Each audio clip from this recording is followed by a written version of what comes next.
profesional, político, entre otros. Entonces, la situación de la enunciación me permite a mí descubrir las entrañas de ese texto. El texto usted lo puede ver como algo simple, inerte, pero en realidad el texto funciona para interactuar con otra o con otras personas. Ya les ponía yo el ejemplo cuando usted escribe un correo electrónico a una dirección de servicio al cliente, poniendo una queja, un reclamo. Usted se despacha, pone la queja, el reclamo, pero usted no sabe quién lo va a leer. Pero usted intenta hacerse una imagen de que esa persona que lo va a leer a usted lo entienda de la manera más clara posible. Entonces, el texto,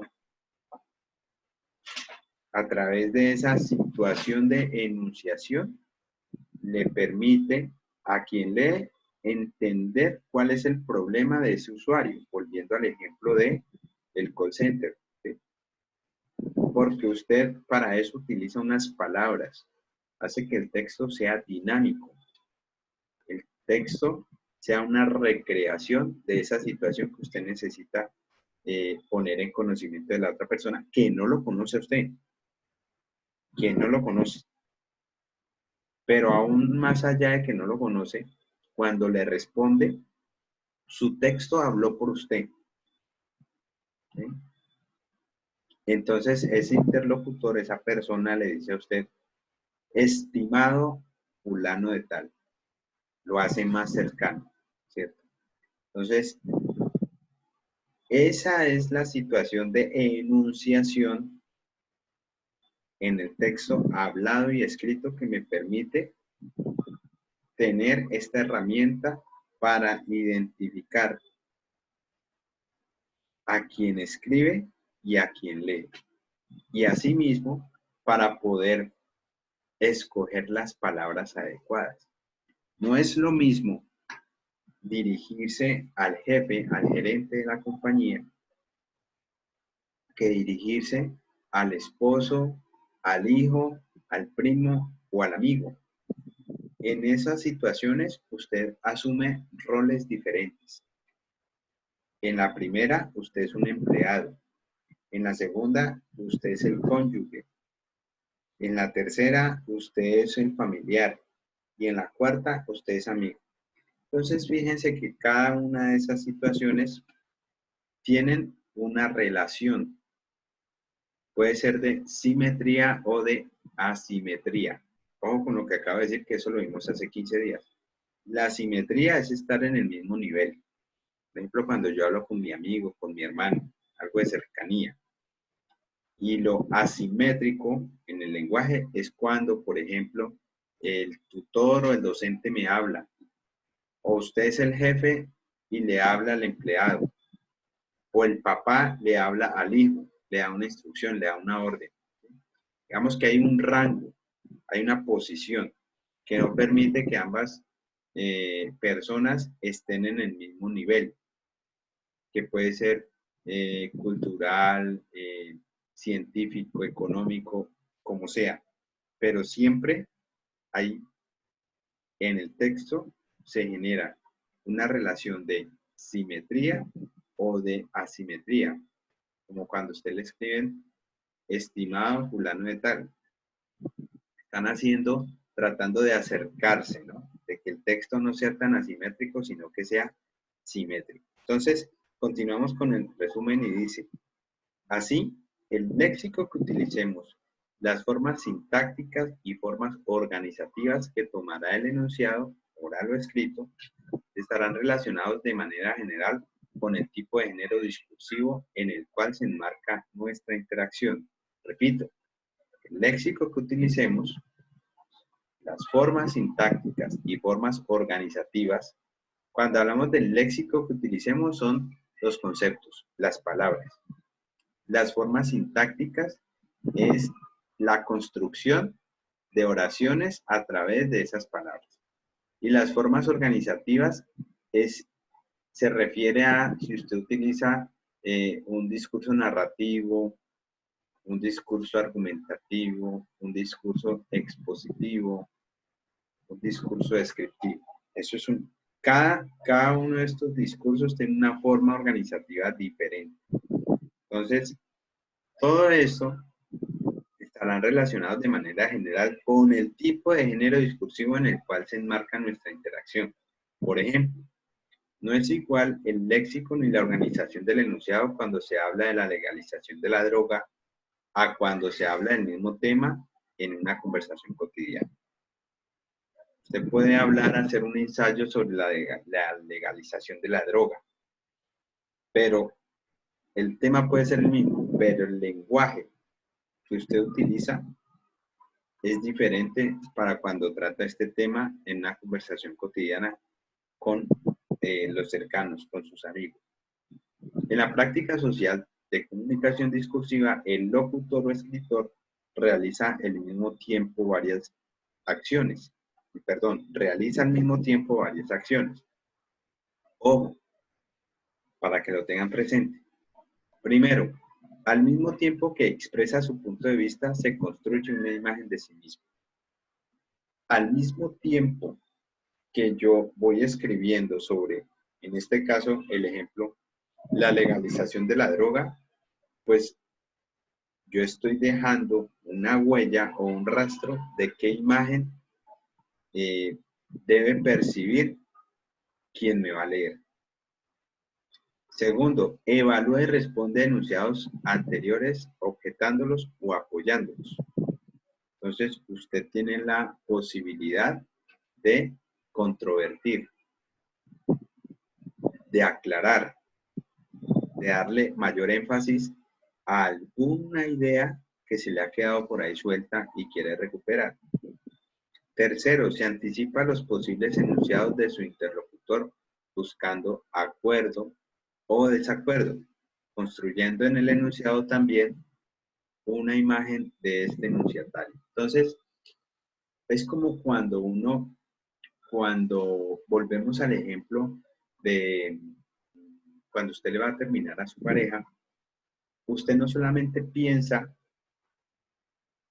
en las palabras que va a utilizar para terminarle a su pareja, sino que también piensa en cuáles son esas posibles respuestas que su pareja le va a dar para no permitir que eso suceda. Por ejemplo, en la relación, usted desea terminar, pero su pareja está enamorada y ella no quiere terminar. Entonces, usted, como lo dice aquí, se anticipa a los posibles enunciados de su interlocutor, buscando acuerdo o desacuerdo. Entonces, retomo ese ejemplo. Cuando usted piensa no solamente en lo que le va a decir, sino que también piensa en lo que esa persona le va a responder, pero va más allá. Usted se hace una imagen de su interlocutor y también lo ubica en un lugar.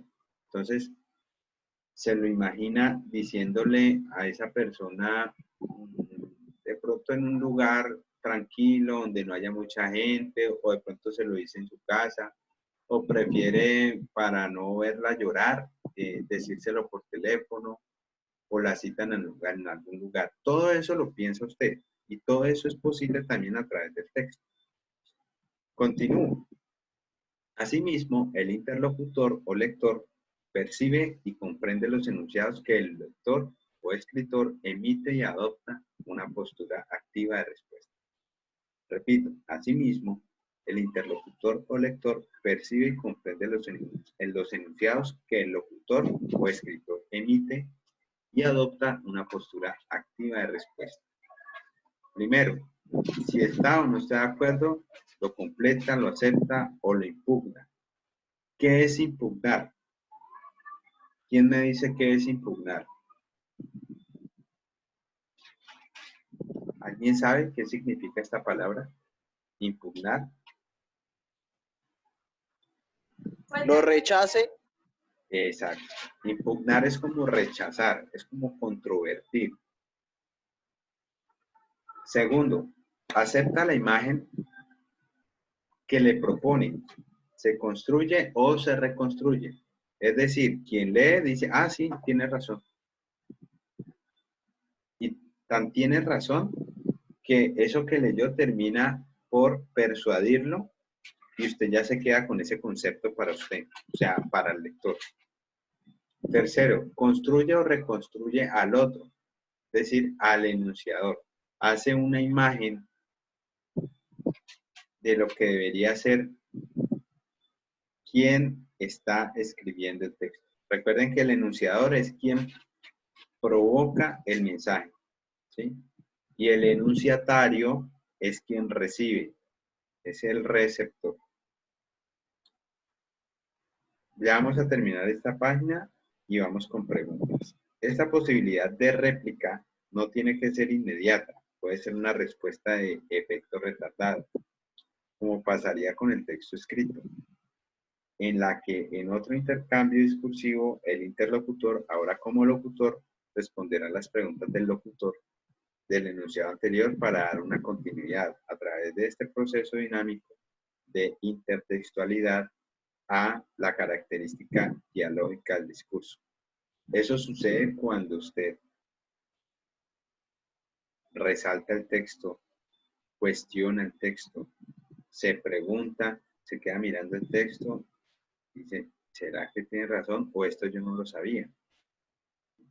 En un escrito, cuando necesitamos incluir en el discurso voces diferentes a la del sujeto enunciador, marcamos el escrito con señales tales como dos puntos, comillas, guiones y comas, precisamente para presentar esa diferenciación que necesariamente debe quedar clara hacia el interior del texto y hacia el lector.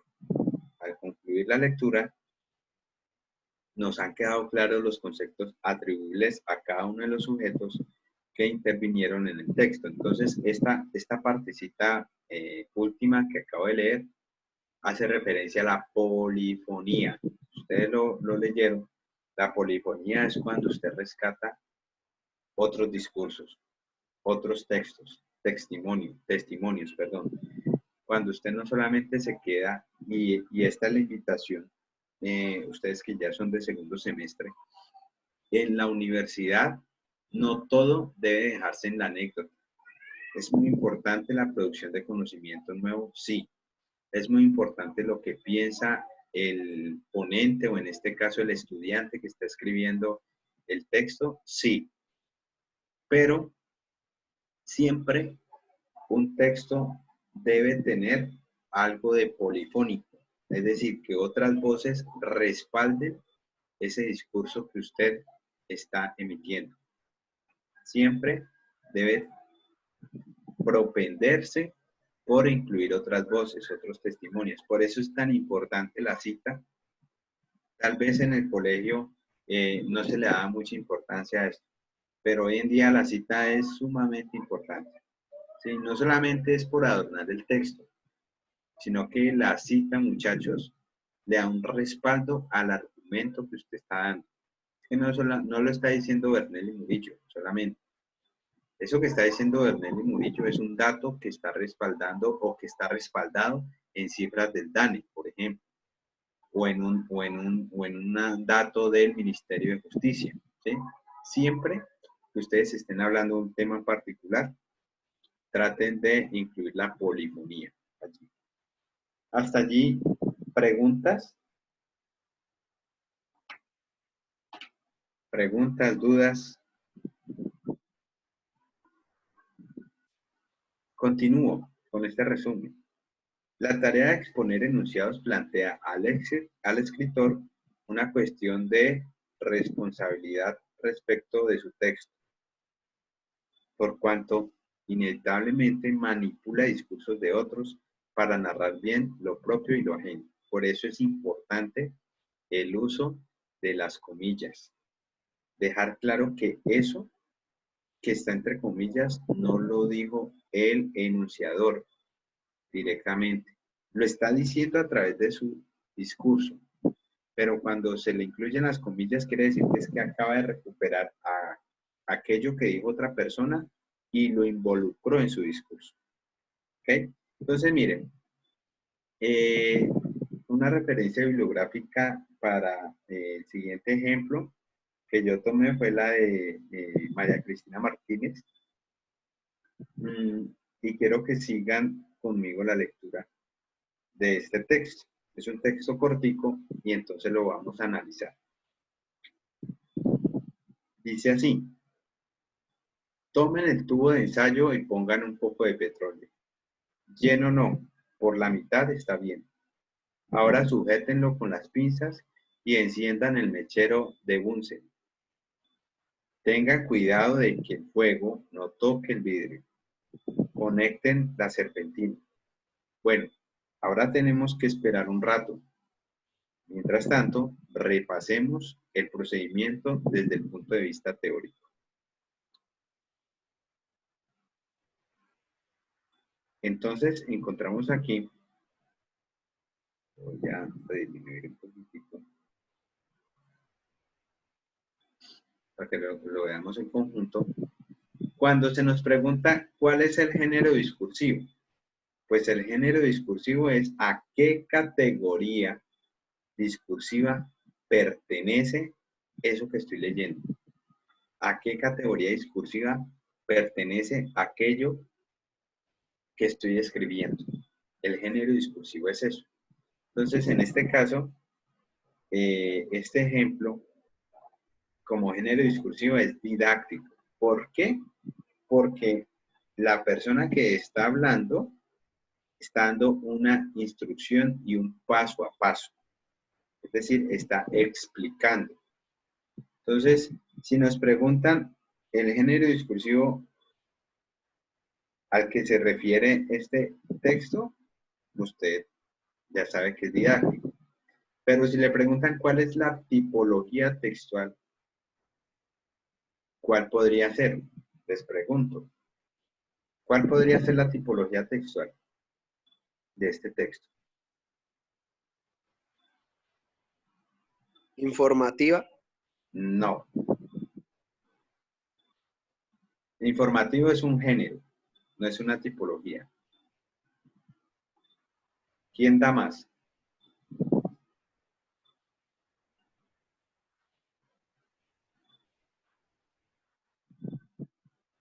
La tipología textual de este ejemplo es expositiva.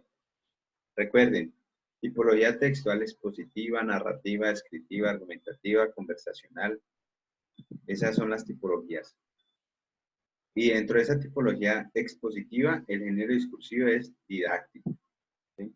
Ahora, podría ser esto, lo que estuviéramos leyendo aquí, un manual de instrucciones. Entonces, la tipología textual es expositiva, pero el género discursivo es un manual. Bien, entonces para que lo tengan en cuenta. ¿Cuál es la imagen del enunciador? En este caso, el locutor. Ahí no dice, fíjense bien que en el texto no dicen quién es la persona que está hablando, pero por lo que dice, podemos deducir que es un docente o un monitor de un laboratorio. ¿Sí? Fíjense bien, por eso la situación de enunciación de los textos orales y escritos me permiten determinar la situación de la parte y la contraparte, es decir, de quién escribe y de quién lee. Aquí por ningún lado me han dicho que hay una profesora o que hay un profesor. Sencillamente empezamos a leer la instrucción que está dando el enunciado. Pero, ¿qué imagen puedo tener yo del enunciador? ¿Quién podría ser el locutor? ¿Un docente o un monitor? ¿Sí? Entonces, miren, el enunciador se presenta como un guía de una serie de acciones realizadas por otros, que se anticipe y advierte para orientar los pasos que llevan a la realización exitosa de esa experiencia y puede advertir sobre la manera de realizarlo. Entonces, ¿cuál es el rol asumido? Ojo, ¿qué es lo que se espera? Entonces, el rol asumido dice, se evidencia como la voz de alguien que tiene el poder de saber anticipado y establece una relación asimétrica con los estudiantes. Bien, Aquí otra vez, el rol asumido hace referencia a si es simétrico o es asimétrico. ¿Se acuerdan que hace 15 días veíamos algunos ejemplos donde yo les decía cuál puede ser el rol? El rol puede ser un mecánico, ¿no? O puede ser una persona que le está dirigiendo una instrucción a alguien que quiere saber cómo cambiar el aceite de su carro, por ejemplo. Entonces, hablamos del interlocutor. El interlocutor es quien recibe ese mensaje. Entonces, el interlocutor en el texto, miren que en el texto no dicen que hay estudiantes, pero al leerlo, yo puedo deducir o puedo hacerme una imagen del interlocutor, que es un grupo de estudiantes de química. ¿Por qué de química? Porque aquí hay una clave. Aquí dicen, encienda el mechero de Bunsen. Eso es una, y habla de pinzas también. Son instrumentos que se utilizan en un laboratorio de química. Bien. Entonces, hablemos ahora del enunciatario. Recuerden que el enunciador es el locutor, en este caso, y el enunciatario es el interlocutor. El enunciatario vienen siendo los estudiantes que están dispuestos a dejarse guiar, que desean aprender por medio de la experimentación, alumnos que legitiman la voz del locutor y que están dispuestos a seguir las instrucciones dadas por el que sabe con el fin de tener éxito en la realización de la experiencia. ¿Cuál es el rol asignado? O sea, ¿cuál rol se le da a esas personas? Pues se construye la imagen de alguien que no sabe y que está dispuesto a aprender a través de la observación, de la experiencia que se va a realizar siguiendo los pasos que el instructor da. Entonces, siempre el enunciador tiene un rol y el enunciatario tiene otro rol, siempre en el texto. Entonces, hagamos el ejercicio, así como lo acabamos de hacer ahora con este fragmento. Lean y reflexionen las siguientes situaciones de comunicación. Es decir, identifique quién o quién habla, qué dice, cómo lo dice, con qué intención, a quién y a quiénes le habla. Entonces dice, el señor José cogió el bordón, de un solo golpe dejó tendida por el piso al negro maloliente. La risa del señor José retumbó en el caserío como estruendo blanco y cristalino. Los moribundos sintieron la fuerza del amo. Entonces, la pregunta es, ¿quién es el enunciador?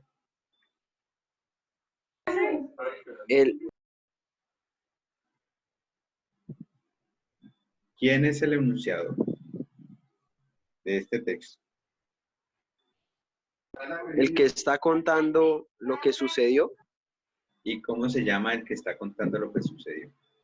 Locutor. No. ¿Redactor? Bueno, digamos que Enunciador. sí. Bueno, digamos que sí, podría ser un locutor, ¿sí? Obviamente, eso es el enunciador, pero ¿quién es el enunciador? Les pregunto a ustedes. Como un El narrador. escritor, el escritor. Exacto. Creo que fue Mariana la que me dijo el Un narrador. narrador. Ajá. El narrador, que en este caso, miren el texto anterior. Este texto está en primera o en tercera persona. En tercera. ¿El texto anterior está en tercera persona? En primera persona. Ah, no, el anterior en primera. En primera persona, ¿sí? Entonces, yo sé muy bien quién es el enunciador. Es una persona que está hablando en primera persona. Pero en este ejemplo, ¿quién es el enunciador? ¿Está en primera o en tercera persona? Tercera persona. Tercera persona. Tercera persona. Un narrador. Y el enunciador es el que lo está leyendo. No. Entonces,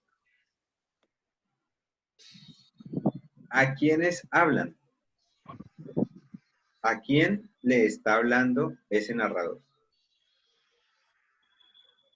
A los lectores, No, es que él se apaga, si uno no Sí, lo está tocando, él se los apaga. lectores. Pero creo que pues está sí es bien. como, Los ¿Cómo podrían, trabajadores. a quiénes? Sí, como a los trabajadores de Don José. No, no porque hay un narrador. Dice el señor José, por eso les dije, lean ustedes, sigan la lectura. El señor José cogió el bordón. De un solo golpe dejó tendido por el piso al negro maloliente. La risa del señor José retumbó en el caserío como estruendo blanco y cristalino. Los moribundos sintieron la fuerza del amo. Él no le está hablando a nadie ahí. No me digan A, que no, no a metan quien la... lea ese, a quien lea ese Los texto, ¿no? receptores, ¿no? A los que están Al leyendo el lector. texto. Al lector le está hablando. Exacto. Entonces, esa tercera persona le está hablando a un lector. ¿Qué características podría tener ese lector? Según lo que estamos viendo. Esto hace parte como de qué. ¿Qué tipo de texto es? Empecemos por ahí. Descriptivo. Sí, puede ser un texto descriptivo, sí. Informativo.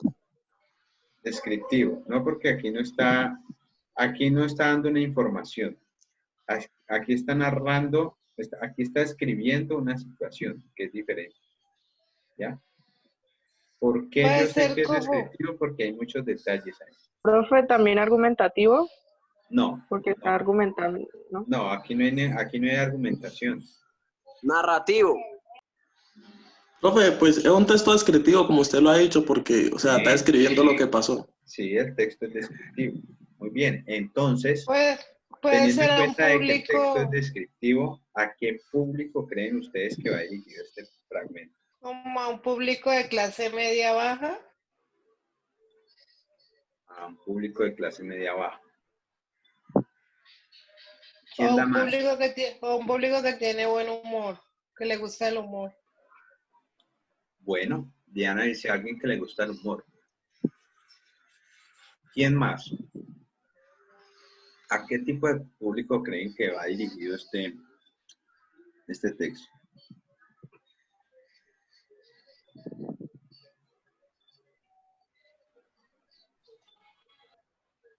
¿Acaso no será, A estudiantes como de secundaria. puede ser también, y por qué no a personas que les gusta conocer de historia?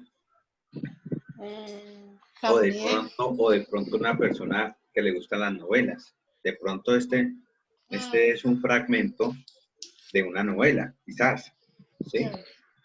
De una situación novelística.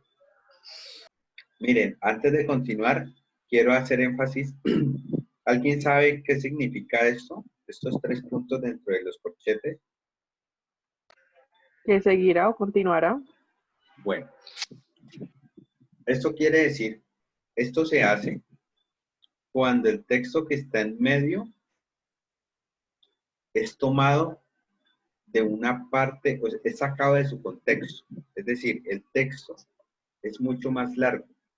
Entonces, esto quiere decir que hay, en medio de este texto, en el texto original, hay texto antes y hay texto después. Bien, entonces es un fragmento que se sacó de otro texto más grande, ¿ok? Para que lo tengan en cuenta. Entonces continuemos. Dice, textualidad discursiva y polifonía.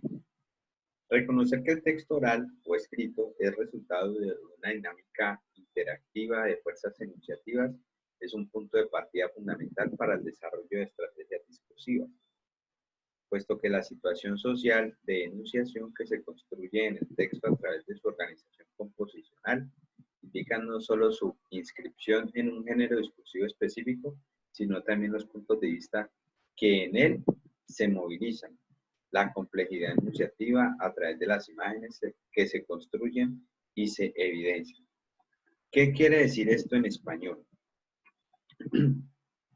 El texto es un resultado, vuelvo y repito, de motivaciones, de estados de ánimo, de deseos, de necesidades. Cuando usted desea y necesita pedirle a su jefe aumento de salario, usted tiene una situación que va a resolver a través de un texto. ¿Cómo hago para que este señor me aumente el salario?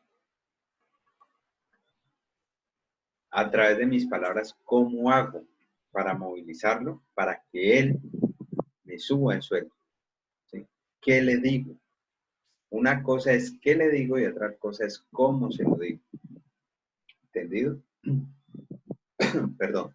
Entonces, por eso habla de una situación social de la enunciación. Entonces, ¿dónde me ubico yo y en dónde se ubica la persona que va a leer el enunciado? ¿Sí? ¿Quién soy yo? ¿Cómo me presento yo? Yo en el texto puedo presentarme como el pobrecito, el que vive lejos, va a pie, anda en mío o anda en bicicleta. O por el contrario, puedo presentarme como una persona echada para adelante que viene de un sector popular, que cree en las buenas acciones y que aporta a los propósitos de una organización. Es la misma persona, pero se presenta de diferentes formas a través del discurso. Trabajar en el nivel enunciativo del texto implica desarrollar estrategias acerca de la construcción discursiva en cuya producción se pone en escena roles discursivos tanto locutor-interlocutor como escritor-lector. Y estos roles y punto de vista no tienen que coincidir necesariamente con la realidad, puesto que se trata de construcciones enunciativas de punto de vista o versiones diferentes sobre la realidad. Por lo general, cuando hablábamos de que uno, cuando está construyendo un enunciado, asume varios roles o desarrolla varias acciones al mismo tiempo, una de ellas, como lo veíamos, era adelantarse. Entonces, en el texto también hay supuestos. Yo puedo suponer posibles respuestas o situaciones a las cuales yo me adelanto en el texto. Con el texto yo me adelanto para que la persona o no se exalte o evitar que haya confusiones. Entonces ahí es donde vienen las claridades. Por eso yo me adelanto a los acontecimientos y aclaro. Así, las formas de manifestación del enunciado se realizan a través de una doble dimensión discursiva que ocurre de manera simultánea en el enunciado. Ojo con estos dos puntos. La textualidad y la discursividad, la cohesión y la coherencia respectivamente. Entonces, cuando hablamos de la textualidad, estamos hablando de la cohesión. En resumen, para que apunten ahí, la textualidad hace referencia a la cohesión. ¿Y qué es la cohesión? La cohesión es el uso apropiado de las palabras o el uso de las palabras apropiadas en el enunciado. Y la coherencia. Entonces, la coherencia está vinculada con la discursividad. Es decir, que usted a través de esas palabras correctas que utilizó en el enunciado, no se aleje del objetivo comunicacional. Es decir, que si usted en su carta está solicitando aumento de salario, no tiene por qué nombrar en ningún momento a James Rodríguez o el Tour de Francia, porque no es coherente. O sea, el texto siempre debe tener un hilo conductor, una coherencia. A eso hace referencia la textualidad y la discursividad. Es como cuando uno empieza hablando de un tema y después empieza y toca otro tema y termina diciéndole a la persona, ¿yo qué era lo que te estaba diciendo? ¿O de qué era que te estaba hablando? Esa es la discursividad, tener un hilo conductor. Entonces, tanto la textualidad y la discursividad corresponden a la construcción del discurso, cuyas bases significativas se realizan a través de conexiones que evidencian la dinámica relacional social que se instaura entre los tres enunciadores que intervienen en el proceso de semantización del enunciado durante el acto discursivo. ¿Qué significa esto? La semantización. ¿Qué es la semántica? el estudio del significado de las palabras. Entonces, la semantización es meterle a nuestras situaciones, a nuestros sentimientos, semantizarlos. Es decir, utilizar las palabras para darlos a entender. ¿Sí? Entonces, es como cuando, un ejemplo de semantización. Cuando le dicen que alguien está achicopalado es porque está ¿qué? Aburrido, profe. Triste. ¿Viste? Esa es la semantización. ¿Sí? La semantización es utilizar esas palabras, ese significado, para acomodarlo a la necesidad del lenguaje. Entonces, si dicen, no, es que fulano de tal, es que Hanner está achicopalado.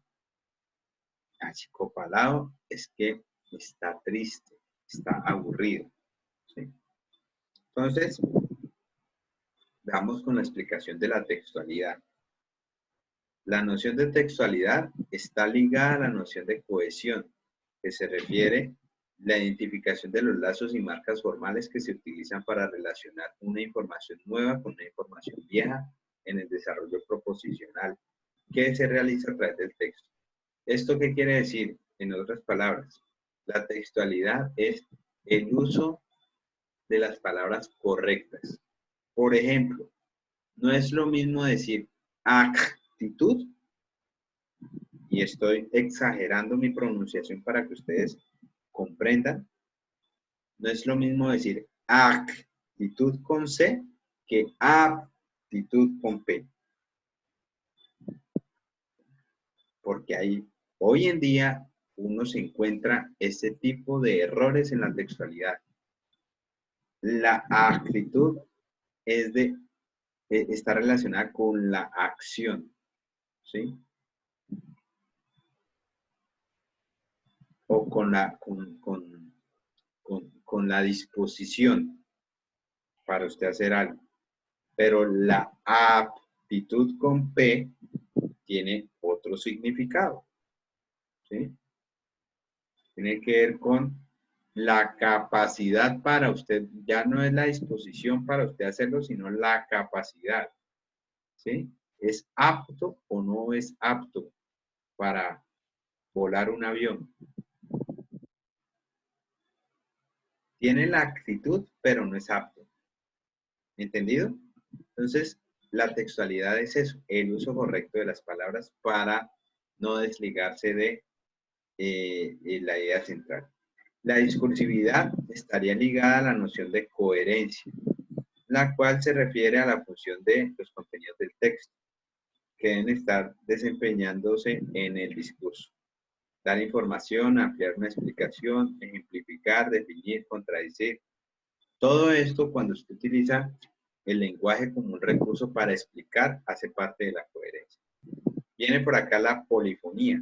Entonces dice, los enunciados de otros interlocutores en situaciones de comunicación discursivas previas se transforman en las voces que apoyan o contradicen el punto de vista del enunciador. Estas voces pueden ser propias, es decir, las voces del locutor o del escritor, o pueden ser ajenas, directas. Pueden ser entrecomilladas, reproducidas literalmente, indirectas, parafraseadas, implícitas en el enunciado de quien lo produce.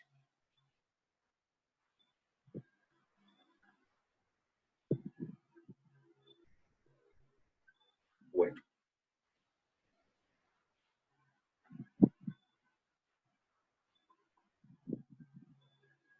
Hasta allí, ahora que tocamos este tema de textualidad, discursividad y polifonía, ¿hay preguntas?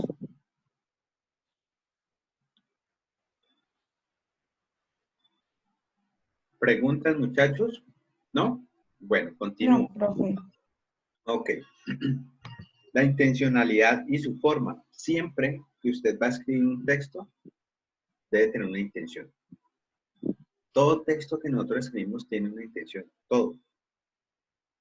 Ya sea para que lo lea otra persona o para que lo lea yo. Entonces, algunos escribimos con líneas, con círculos, resaltamos, hacemos dibujos, hacemos llamados de atención, ¿sí? Para prevalecer y querernos decir, vea, es que esto es más importante que esto que estoy copiando. Bien. Entonces, todo texto, todo enunciado tiene una intención.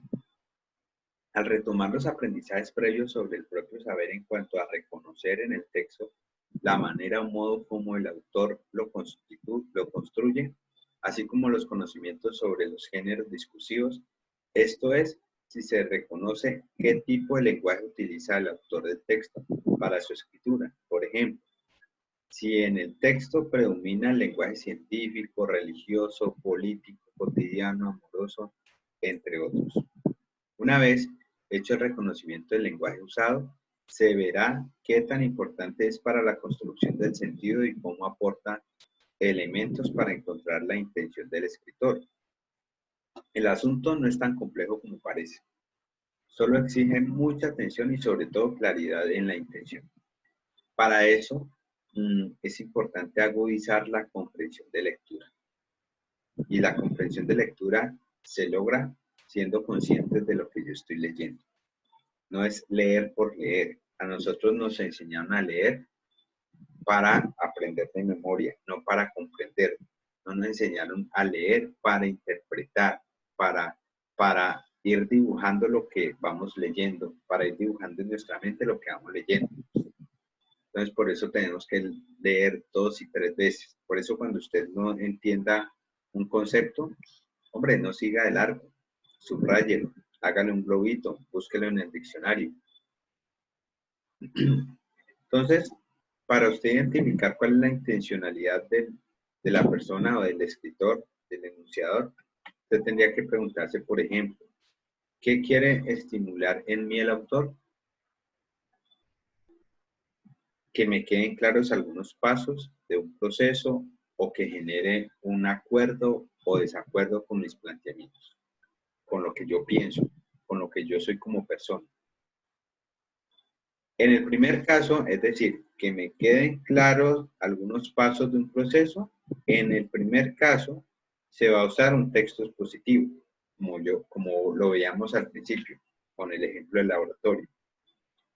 Si la intención del autor es que me queden claros algunos procesos, pues lo más probable es que él está usando un texto expositivo. Pero si por el contrario lo que yo estoy leyendo me genera algo de acuerdo, un desacuerdo con mis pensamientos, es decir, lleva a cuestionarme, entonces ya no estamos hablando de un texto expositivo, sino de un texto argumentativo. Dice, en el segundo, en cambio, debe dar claridad con argumentos, con razones que refuercen su intención. Entonces, elaborará un texto argumentativo. Estos son los modos de organización. Entonces, ahora vamos a ver el documento de apoyo más adelante. Los modos de organización, pues, son las mismas tipologías textuales. Argumentativo, descriptivo, expositivo, narrativo, etc. ¿Por qué medio o formato transmitirá su discurso? A través de un cuento, una poesía, un documento técnico, una carta. Para lograr el género discursivo, entonces, debo informarme sobre los requerimientos que tiene cada uno de estos. Es decir, tengo que saber cuáles son las características de cada uno, cómo se compone. ¿Cómo se muestra el autor desde el discurso? Se quiere poner de igual a igual con su interlocutor en conocimientos, es decir, algo simétrico, o por el contrario, quiere hacerlo sentir con gran sabiduría, o quizás no. Quiere ser amigable o distante, entonces debo cuidar las tonalidades discursivas. Entonces, cuando usted es demasiado brusco, ahí ya estamos hablando de fuerza enunciativa, ¿sí? Que son las tonalidades. Cuando usted es parco, es seco, cuando usted es autoritario, cuando usted es dócil, cuando usted es amoroso. ¿Qué tonalidad discursiva utiliza? Entonces veamos el documento de apoyo.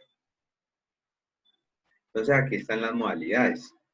Entonces está el texto narrativo, el argumentativo, el descriptivo, el expositivo. Entonces, pongámoslo más pequeño.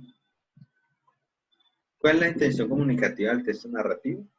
Contar hechos, que le suceden a unos personajes, que no necesariamente tienen que ser personas, ¿no? Pueden ser árboles humanizados, personajes de la ciencia ficción, etc.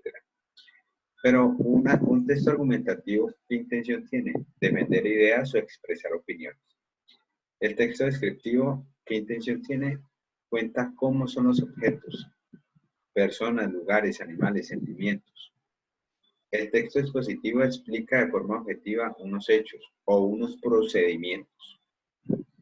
¿A qué responde el texto narrativo? O sea, ¿qué pregunta se plantean en esos tipos de textos? Entonces, el texto narrativo me dice, ¿qué pasa?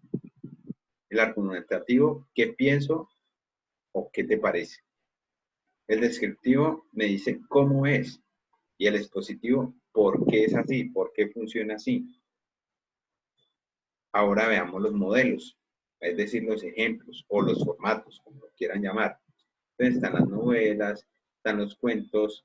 ¿Qué otro modelo podríamos encontrar allí en la modalidad narrativa? ¿Quién me dice? Una noticia. Una noticia, muy bien. ¿Qué más?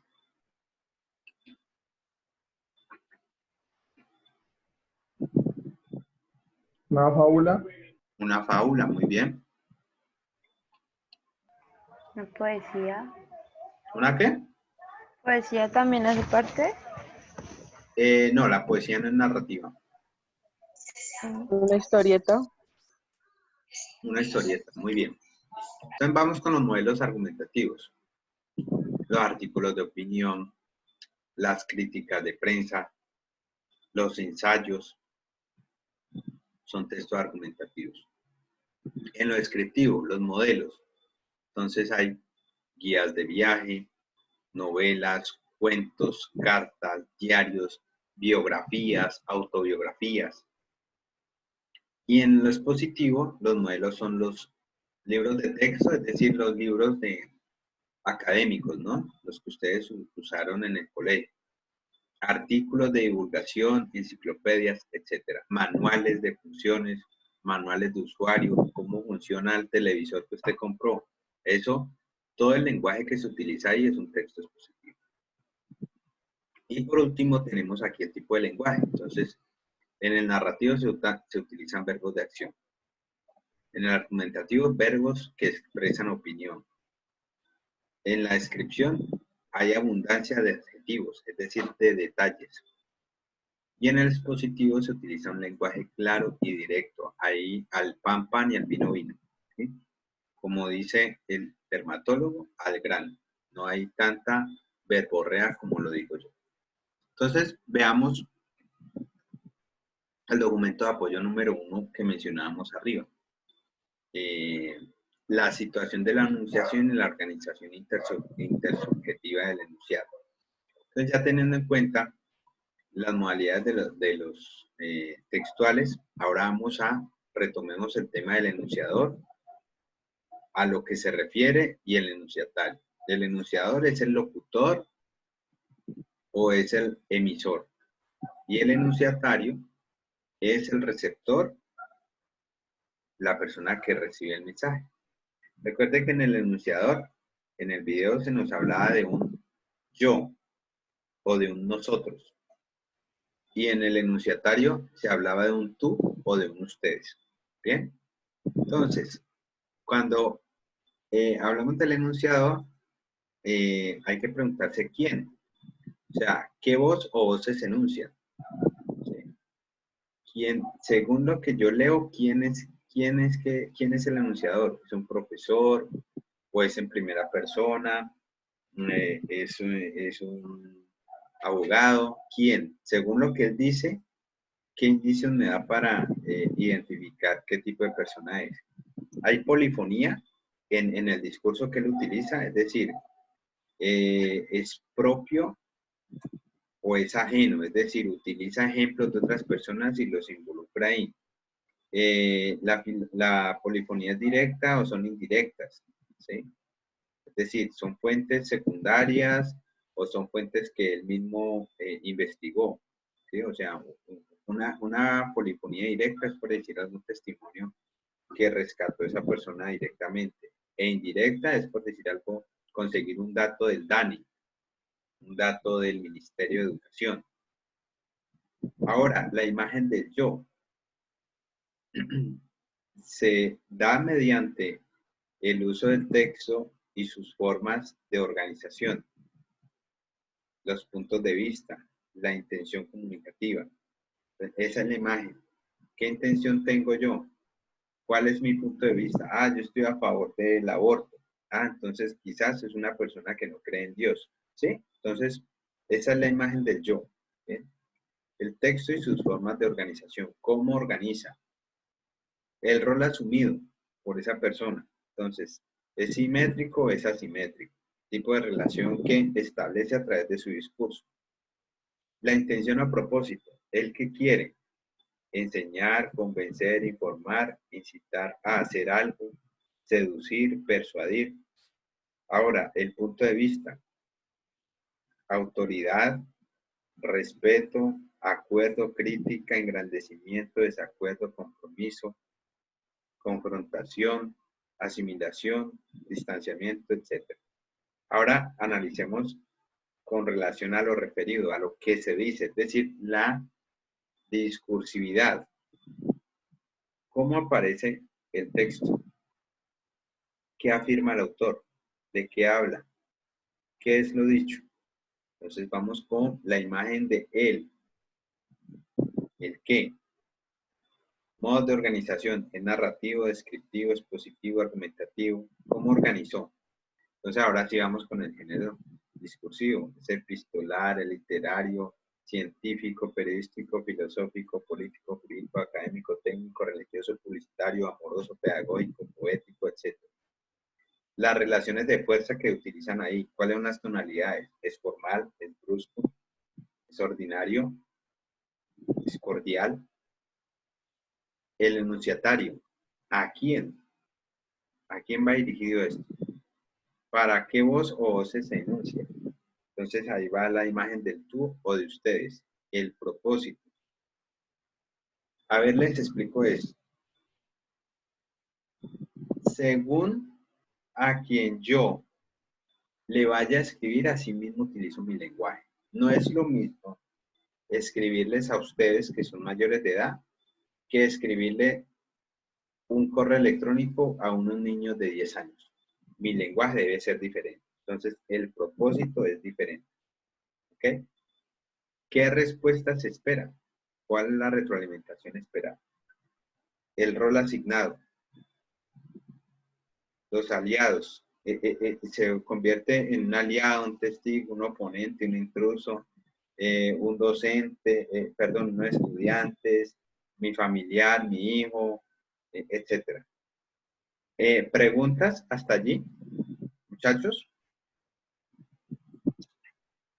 ¿Preguntas? Sí, profe, una. Dale. Cuando usted menciona en ese cuadro las tipologías textuales y los géneros discursivos, esos que aparecen en ese cuadro es los que usted va a utilizar cuando nos deje por lo menos ejercicios de comprensión. Claro, por supuesto. Porque en la tipología textual aparecen más, ¿no?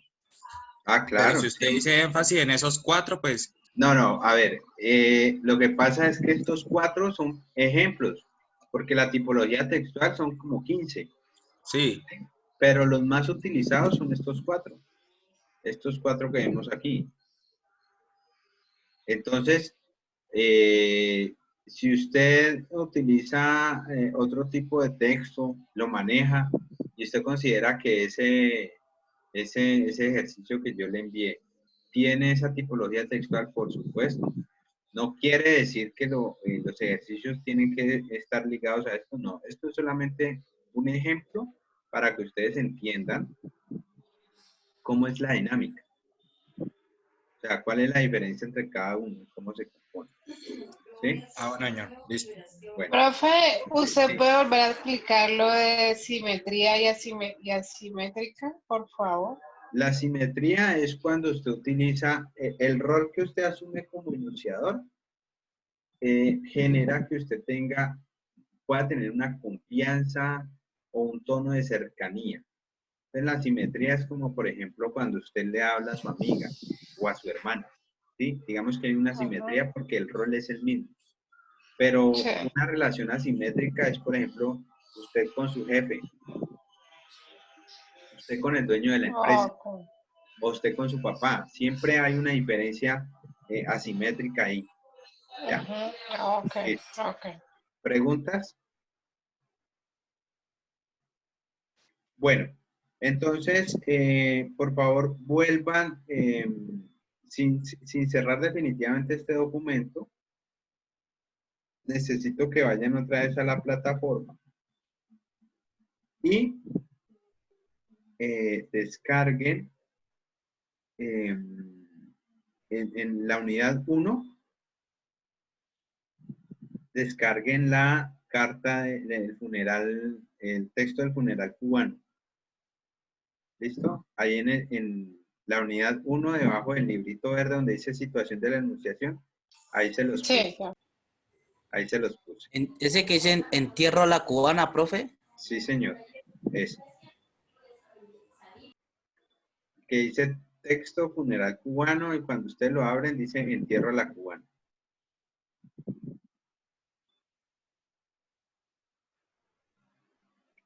Una persona que le guste leer y tenga buena entonación para que nos lea la carta. Un voluntario o voluntaria que me colabore con eso. Yo le colaboro, profe. Listo. Entonces, el resto vamos a seguir la lectura y que va a hacer el compañero. Listo, profe. ¿Quién es que me habla ahí? Brian López. Listo, Brian. Por favor, le voy a recomendar que